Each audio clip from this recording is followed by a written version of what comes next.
My panel is back, and we're joined by Stephen White, the Executive Director of the Catholic Project at Catholic University. Welcome back. It was just a few days ago you were sitting right at this seat, and we were saying, oh, there's probably not going to be an American Pope. And here we are. We were hoping for a Jersey Pope, and it turned out to be a Pope from Chicago. Yeah, but you're happy. You're happy I about that. I won that one, yeah. So, I mean, what are your sort of feelings about this as somebody who literally studies the American Catholic population as strictly as you do? Yeah, it was interesting to see right when he came out on the loggia, when he was first announced to the world as Leo XIV.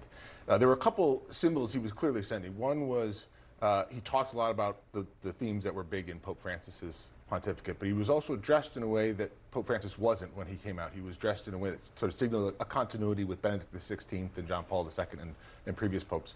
So I think he was signaling a kind of synthesis of the two. We're going to keep going forward with being close to the poor and looking to the peripheries like Francis did.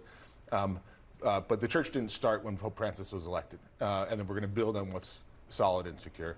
I think there's an interesting thing in the Church in the United States. We see this uptick among interest in Catholicism among young people. There's a slight rise, it's small, but there's a notable rise among young people going to Mass.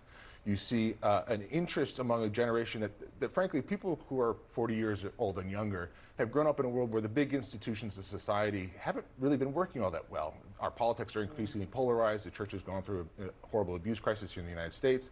I think they're looking for something solid, something that can allow them to put roots down deeper.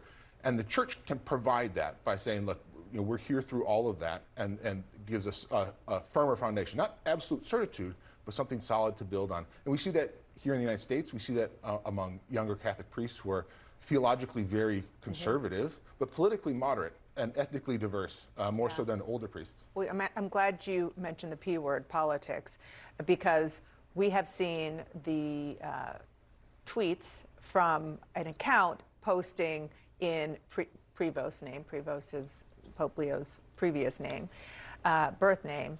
And in these posts, he, or the post at least, talks about J.D. Vance's Ordo Amoris and what the gospel asks of all of us on immigration. Another said, J.D. Vance is wrong. Jesus doesn't ask us to rank our love for others. Yeah, I mean, again, as you said, it's an account that looks like it's being posted by the new pope, but across the board, it's taking a very different position than what the Trump administration is taking. Very similar to Pope Francis, and saying that that countries like the U.S. should be welcoming to refugees, should be welcoming to immigrants and migrants. Because we heard Pope Francis basically say he was not necessarily on board with this administration's deportation or immigration policy, and so it'd be interesting to see how much Pope Leo now decides to carry that on and to be a slight opposition force to the administration, if at all, in terms of how he thinks countries should treat the poor and immigrants. And it's seen through a different lens because he is American.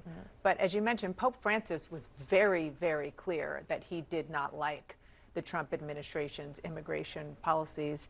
And it was interesting to see J.D. Vance, who is now a devout Catholic, tweet about Pope Leo. And he said, I'm sure millions of American Catholics and other Christians will pray for his successful work leading the church.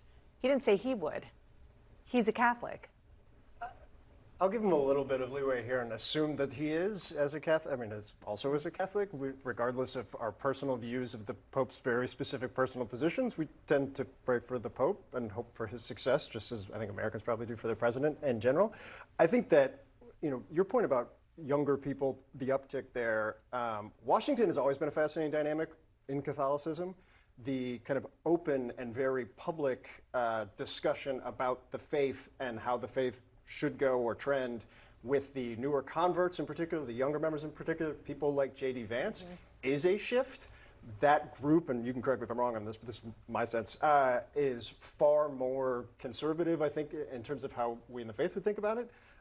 And would disagree, as you've seen J.D. Vance do in the past, with some of the positions of a more Jesuit-aligned kind of direction of things. The one thing I would say is immigration in general, there's a pretty unified view on that within the church that is diametrically opposed to where the Trump administration is.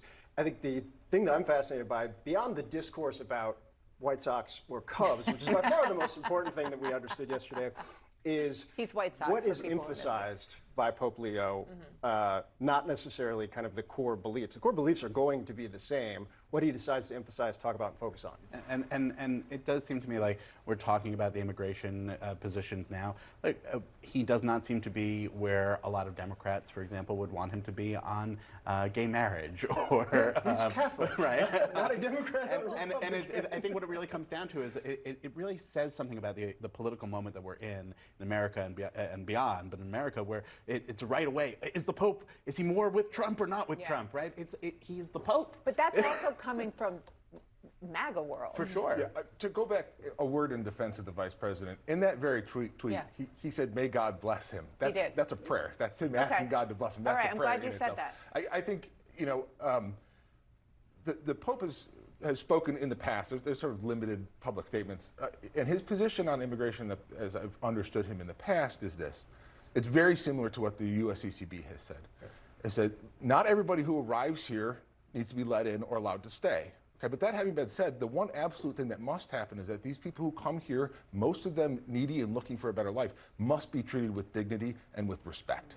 And I think that's the point of emphasis you'll see over and over. It's not going to be that Rome wants to dictate this or that particular policy on immigration, but the emphasis and insistence that these are human beings who must be treated with dignity and respect, because that's what they deserve, and it also says a lot about us, whether we treat them that way or not. And for people to call that position woke, which is like it's a new way of thinking about things, he's going, I'm no expert on Catholicism or the Pope, but that's not reflecting like a revelation of the Catholic Church in the last couple of years. That's like going back millennia.